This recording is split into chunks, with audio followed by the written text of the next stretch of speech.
తెల్లవాళ్ళు చెమట ఉడిచా.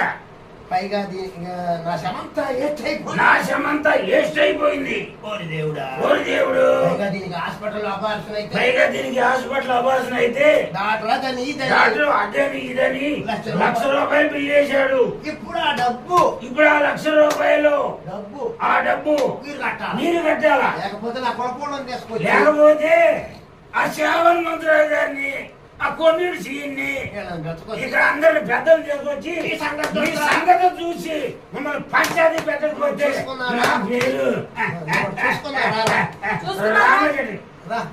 నువ్వు కూడా కొట్టు. ఏం కాదు, చూసుకున్నా.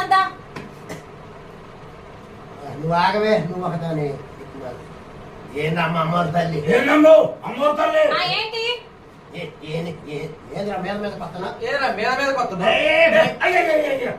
ఏదో పంచి కాళ్ళలో పడితే పైకి అనుకుంటున్నా.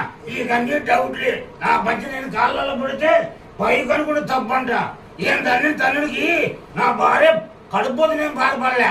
ఆయన తెక్క మగందానా కరుణ తమ్ముళ్ళు అక్కడ పడిపోతే ఆయన కాదు అన్నాడు. ఇప్పుడు కథ పక్క జరగవచ్చుగా. ఇయ్యాతమ్మండ కథనే ఇయ్యాతమ్మండ. ఓరి దేవుడు, ఓరి దేవుడు, ఓరి దేవుడు, ఓరి దేవుడా. ఇప్పుడు నేనేం చేయాలి? దేవుడా, ల్యాప్టాప్ ఏముందయ్యా? సంవత్సరాలు వెంకటనారాయణ గారు ఉన్నారే, వెంకటనారాయణ గారు ఆయన షాపు తీసుకెళ్ళి బాగు చేపించు. ఇక నీ భార్య సంగతి ఆయన చూస్తాడు. నీ అమ్మ కడుపు మాడు నేను చూసుకోవటం లేదు. నీ అమ్మ కడుపు మాడు ఇదేదో బాగానే ఉంది. కృష్ణమూర్తి గారు, ఇదేదో పార్వతమ్మ గారు మహా తెలుగలది.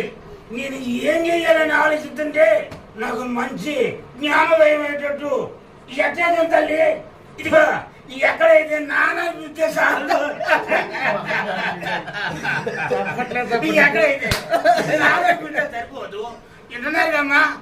ఎప్పుడైతే మనకి ఎందుకు నా భార్యకి 4వ నెల గర్భిణీ కావాలా? ఏంటంటే మీ ల్యాప్టాప్ 5 నిమిషాలు మన కంసాని ఎంత నాన్నగారు ఉన్నారు కదా జానకిపురంలో. ఇప్పుడు 5 నిమిషాల్లో చేరుకొస్తా. కానీ చంద్రమాకు అడవే నా కడుపు నాకు కావాలని నాకెళ్ళి చెప్తే నేనేం చేసేది? మా ఆవిడ సంగతి మా ఆయన చూస్తాడు. ఏంటి చూసేది? ఇది ఆగండి, మాట్లాడుతున్నా కదా, మీకు తెలియదు.